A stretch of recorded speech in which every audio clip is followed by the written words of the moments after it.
сәлеметсіңдер ме? Здравствуйте. Бүгінгі сабақта біз сіздермен зат есімнің жұрнақтарымен танысамыз. На этом уроке мы познакомимся с вами с суффиксами, которые образуют существительные. Сонымен, бірінші түрі ш, ш.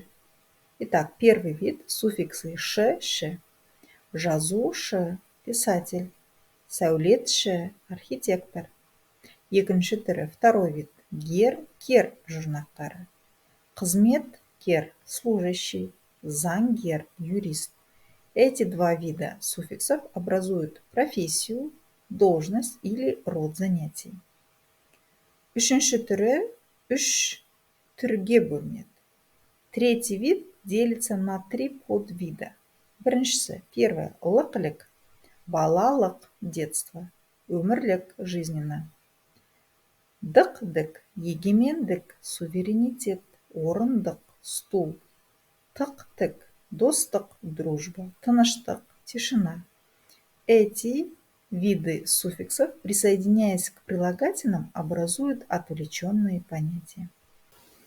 Төртінші түрі, четвертый вид. Кіш, қыш, гіш, ғыш. Мысалы, например, тоңазытқыш, холодильник, шаң, сорғыш, пылесос. Они обозначают инструмент действия. Бесінші түрі, пятый вид. Хана. Кітапхана, библиотека. Дәріхана, аптека. Обозначает общественное заведение. Алтыншы түрі, шестой вид. М. Білім, знание, телім, участок.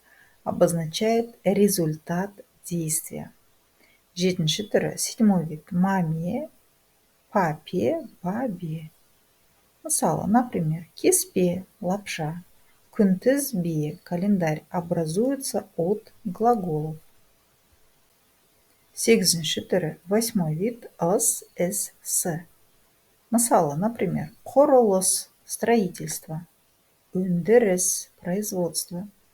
Обозначает значение состояния действия.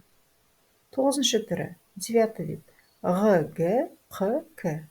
Күлкі, смех, түрткі, толчок. Образуется от глагола со значением инструмента или средства. Оныншы түрі, десятый вид, н, н. Мысалы, егін, поле. Образуют существительные с различным значением. Он бірінші түрі, одиннадцатый вид суффиксов. Ыш, эш, ш. Қуаныш, радость. Өтініш, просьба. 12-ші түрі, 12-й вид. Ғынгін, қын, кін. Мысалы, например, тұрғын, жилец, қашқын, беглец. Эти два вида суффиксов образуют существительные с различным значением. 13-ші түрі, 13-й вид. Ынды, энді. Қорытынды, заключение. Үйінді, куча. Результат выполнения действия. 14-ші түрі, 14-й вид. Мыс-міс, тұрмыс, быт, жеміс, фрукт.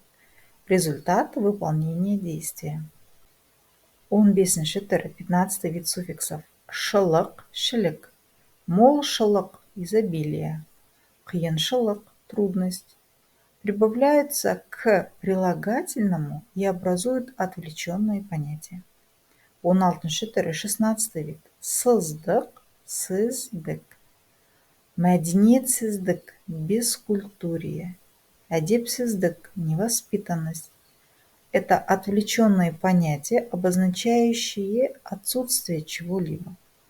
17-ші түрі, 17-й вид суффикса пас. Өнерпаз, умелец. Жеңімпаз, победитель. Характеризует отличительное свойство. 18-ші түрі, 18-й вид.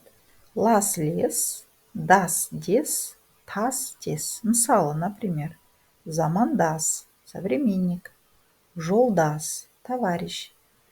Они определяют название предметов или лиц, объединенных чем-либо. 19-ші түрі, 19-й вид суффиксов. Күнем. Мысалы, например, қас күнем, враг, носит негативный оттенок. Және соңғы 20-ші түрі и последний 20-й вид. Ақ ек, ык, эк, к, к. Мысалы, например, сурақ, вопрос, жүрек, сердце обозначает различные значения.